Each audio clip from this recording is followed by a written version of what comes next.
അതുപോലെ police verification വേണം. എല്ലാ പ്രൈവറ്റ് ബസ്സിൻ്റെയും ഡ്രൈവർ, കണ്ടക്ടർ, ക്ലീനർ ക്രിമിനൽ കുറ്റങ്ങളിൽ പെട്ടിട്ടില്ല എന്ന് പോലീസിന്റെ ക്ലിയറൻസ് ഇല്ലാതെ ഇനി ഒരു വണ്ടിയിലും ഡ്രൈവർ അടിക്കാൻ പറ്റില്ല. ഡ്രൈവറെ കിട്ടാൻ ബുദ്ധിമുട്ടെന്നൊക്കെ പറയും, കുഴപ്പമില്ല, ഇവിടെ കിട്ടിയില്ലെങ്കിൽ ഓടിക്കണ്ട. പക്ഷെ നാട്ടുകാർക്ക് ക്രിമിനൽസിനെ കൊണ്ട് പറഞ്ഞു.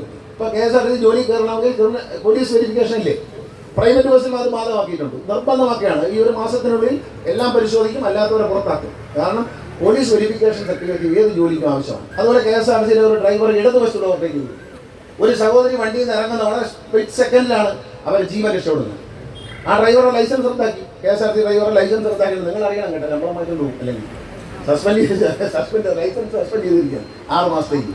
ആ പ്രൈവറ്റ് ബസ് ഇറങ്ങുകയും ചെയ്തു. കാരണം ആ റോങ് സൈഡ് അയാൾ റോഡിൻ്റെ ടാർ നിർത്തുന്നത്, ഒതുക്കി നിർത്തണ്ടേ? ബസ് ആളെ ഇറക്കണമെങ്കിൽ ഒതുക്കി നിർത്തണം, അല്ലാതെ നട റോഡിലല്ലല്ലോ ആളെ നിർത്താൻ ഇറക്കുന്നത്. ഇത്തരം കാര്യങ്ങളിൽ വളരെ സ്ട്രിക്റ്റ് ആയിട്ടുള്ള മാനദണ്ഡം വരികയാണ്. ഞാൻ ഇന്നലെ തന്നെ പറഞ്ഞു, ഈ ഡ്രൈവിംഗ് ലൈസൻസ് കുറിച്ചുള്ള കളികൾ ഇനി കുറഞ്ഞു വരും. ഡ്രൈവിംഗ് ലൈസൻസിൽ ഈ നമ്മൾ അതിനുള്ള ചർച്ചകൾ ആരംഭിച്ചിട്ടുണ്ട്. ഡ്രൈവിംഗ് ലൈസൻസിൽ ഈ ബ്ലാക്ക് മാർക്ക് വരാൻ പോവുകയാണ്. 6 തവണ മാർക്ക് വന്നു കഴിഞ്ഞാൽ, പഞ്ചിങ് വന്നു കഴിഞ്ഞാൽ ലൈസൻസ് താനെ അങ്ങ് കട്ടാകും. 1 വർഷത്തേക്ക് ഡിജിറ്റൽ ലൈസൻസാണ് ഇപ്പോൾ കേരളത്തിൽ കൊടുക്കുന്നത്.